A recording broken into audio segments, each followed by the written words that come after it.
जरा दुल्हन के बालों को तो देखिए, कितने लंबे बाल हैं। इसके घूंघट करने पर भी आराम से इसके बाल दिख रहे हैं। शालिनी की छोटी बहू के बाल बड़े ही लंबे हैं और कितने सुंदर भी लग रहे हैं। ऐसे बालों का तो आजकल हर लड़कियों का सपना होता है। लेकिन अब इन्हीं लंबे बालों को लेकर शालिनी के घर में आगे चलकर महाभारत शुरू ना हो जाए। देवरानी के तो इतने लंबे काले घने सुंदर बाल हैं और वहीं जेठानी पर कटी है। माधवी गौरी आपस में बात करते हुए हंसने लगती हैं, जिसे देख दुल्हन की जेठानी मेघा, इन औरतों को क्या कोई काम नहीं है? बड़ी आई मेरे बालों का मजाक उड़ाने वाली। और क्या हो गया अगर मेरी देवरानी के लंबे बाल हैं तो? सुंदर तो मैं इससे ज्यादा ही हूँ। अपनी पड़ोसन को शादी में अपनी देवरानी के लंबे बालों की तारीफ करता देख मेघा मन ही मन अपनी देवरानी शालू से जलने लगती है। और शादी की रस्में खत्म होने के बाद सभी लोग शालू को घर ले आते हैं और अब मेघा अपने लंबे बालों वाली देवरानी का गृह प्रवेश करती है। अरे शालू बहू, अब तो तेरा गृह प्रवेश भी हो गया है, तो तूने घूंघट क्यों रखा है? हमारे घर की बहुएं घूंघट वगैरह नहीं ओढ़ती हैं। शादी के बाद मेरे मायके में हर कोई घूंघट करता था, इसलिए शादी से पहले मेरी माँ ने मुझे हमेशा घूंघट करने के लिए कहा है। ये तो हमारी संस्कृति है और घूंघट करने से मेरे लंबे बालों को ज्यादातर किसी की नजर भी नहीं लगेगी।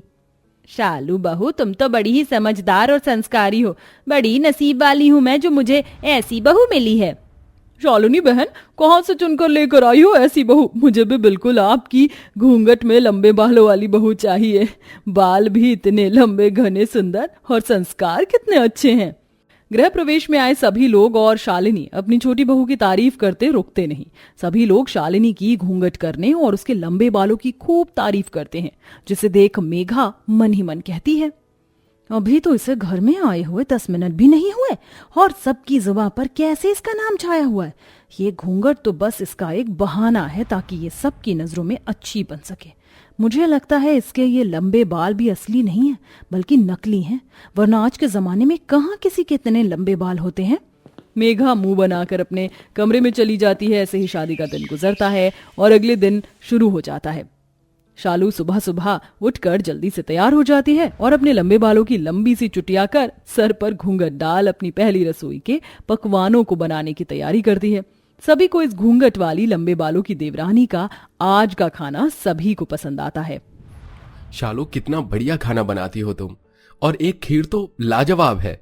एक तो तुम इतनी संस्कारी, तुम्हारे इतने सुंदर बाल और ऊपर से तुम्हारे हाथ का इतना अच्छा खाना।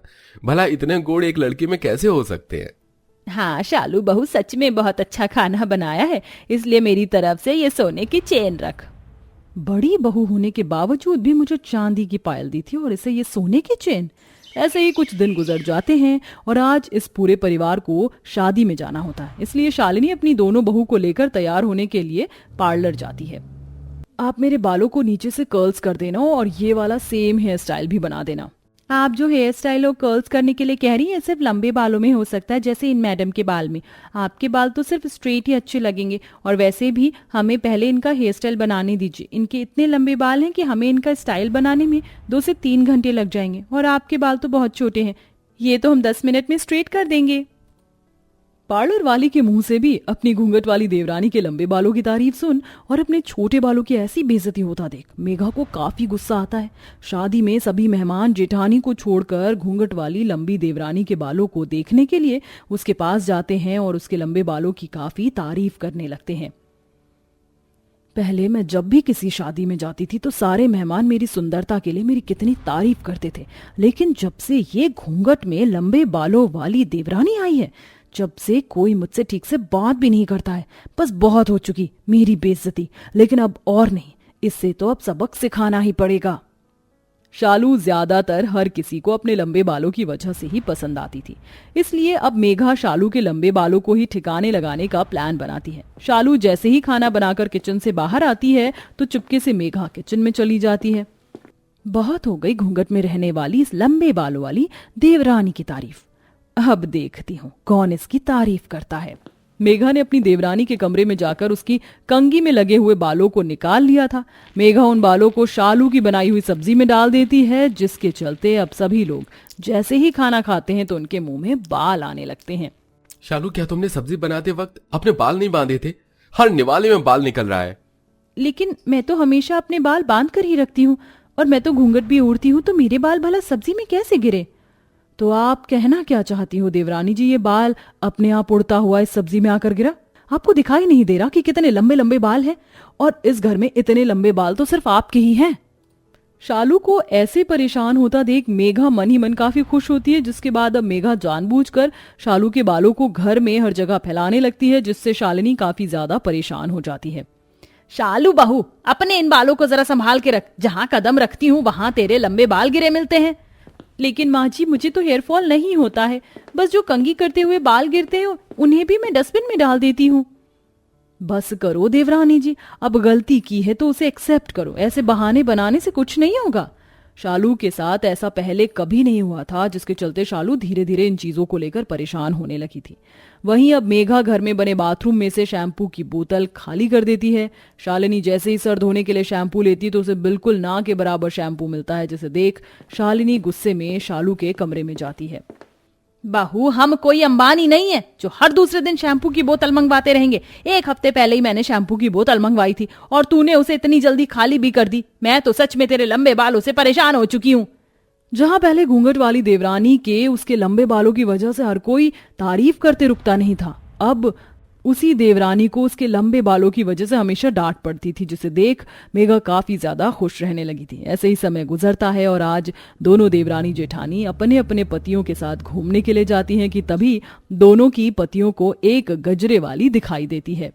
बहन जी, ये वाला गजरा पैक कर दीजिए। ये लीजिए भाई साहब, 50 रुपए हुए। नीरज गजरा लेकर अपनी पत्नी की लंबी चुटिया में उस गजरे को अच्छे से लगा देता है, जिससे देवरानी की लंबी चुटिया काफी ज्यादा सुंदर लगने लगती है। ऐसा लग रहा है कि तुम्हारे बालों में 4 चांद लग गए हों। नीरज को देख अनुराग भी अपनी पत्नी के लिए एक छोटा सा गजरा लेता है, जिसे देख तुम्हारे भाई को देख लो, कैसे अपनी पत्नी के लिए उसने इतने ज्यादा फूलों वाला गजरा लिया और तुमने मेरे लिए ये 4 फूलों का गजरा लिया। तुम्हें गजरा दिखाई दे रहा है, बाल दिखाई नहीं दे रहे। शालू के बाल देखे हैं कितने लंबे घने हैं, और खुद के बाल देखे हैं? जितना शालू के बालों में गजरा लगा हुआ है उतने तो तुम्हारे बाल भी नहीं हैं। लगता है अब मुझे कुछ तगड़ा प्लान बनाना होगा। बहुत हो गया है छोटे मोटे प्लान, अब कुछ बड़ा ही करना होगा। ऐसे ही समय गुजरता है। आज घर में कीर्तन होता है, सभी लोग कीर्तन करने में बिजी होते हैं कि तभी इस बात का फायदा उठाकर मेघा शालू की लंबी चुटिया को हवन कुंड की तरफ कर देती है, जिसके चलते शालू की लंबी चुटिया जलने लगती है। मेरा बाल, कोई बचाओ इन्हें। शालू की लंबे बालों में लगी आग को देख अनुराग जल्दी से पास में रखे गंगाजल को शालू के बालों पर डाल देता है, जिससे आग तो बुझ जाती है, लेकिन शालू के बाल काफी जल जाते हैं। शालू, तुम्हें ध्यान से बैठना चाहिए था, इसीलिए कहते हैं कि इतने लंबे बाल होना भी ठीक नहीं है। मैं तो कह रही हूँ इन्हें कटवा दो। मेघा की बात सुन शालिनी मेघा को एक जोरदार थप्पड़ मारती है। माँ जी, आपने जेठानी जी पर हाथ क्यों उठाया? क्योंकि तेरे बालों में आग अपने आप नहीं लगी, बल्कि इसने लगाई है। मैंने अपनी आंखों से देखा था कि कैसे ये तेरी चुटिया को उठाकर हवन कुंड की तरफ ले जा रही है। मेघा, माँ क्या कह रही है? तुम्हें शर्म नहीं आई अपनी देवरानी के साथ ऐसा करने में? हाँ, नहीं आई शर्म मुझे। मैंने ये सब कुछ किया है और जो अब तक हो रहा था ना घर में, वो सब भी मैं ही कर रही थी। जब से ये घूंघट वाली देवरानी आई है तब से आप सब लोग बस इसके ही लंबे बालों की बात कर रहे हैं। मेरी तो इज्जत ही नहीं रही। कोई भी आता है और मेरी बेइज्जती करके चला जाता है, इसीलिए मैंने ये सब किया। भाभी, मैंने तो गृह प्रवेश पर ही बता दिया था कि हमारे यहाँ सभी बहुएं घूंघट करती हैं, और अगर मेरे लंबे बाल हैं तो इसमें मेरा क्या कसूर? मेरे मायके में सबके ऐसे ही लंबे बाल हैं। अगर आपको मेरे बालों से इतनी प्रॉब्लम थी तो आप मुझसे बात कर सकती थी, मैं आपके छोटे बालों को लंबा करने में मदद करती। मेघा को यही लगता था कि हर किसी की तरह शालू भी उस पर चिल्लाएगी, लेकिन शालू की ऐसी बातें सुन मेघा को अपने किए पर पछतावा होता है। Shalini, I am really sorry, मुझे ये सब नहीं करना चाहिए था। मुझे तुमसे इस बारे में बात करनी चाहिए थी। आप सब लोग मुझे माफ कर दीजिए। मेघा को अपनी गलती का एहसास होता देख सभी लोग उसे माफ कर देते हैं और अब दोनों देवरानी जेठानी के बीच के रिश्ते की कड़वाहट हमेशा हमेशा के लिए खत्म हो जाती है। तो दोस्तों, कैसी लगी आपको हमारी देवरानी जेठानी की स्टोरी? क्या आपके आस पड़ोस आपके घर में भी किसी के इतने लंबे बाल हैं कि उसके बालों को देखकर लोग जलते हैं? अगर ऐसा कोई है तो हमें कमेंट करके जरूर बताएं। साथ ही और मजेदार स्टोरी को देखने के लिए हमारे चैनल को सब्सक्राइब करें।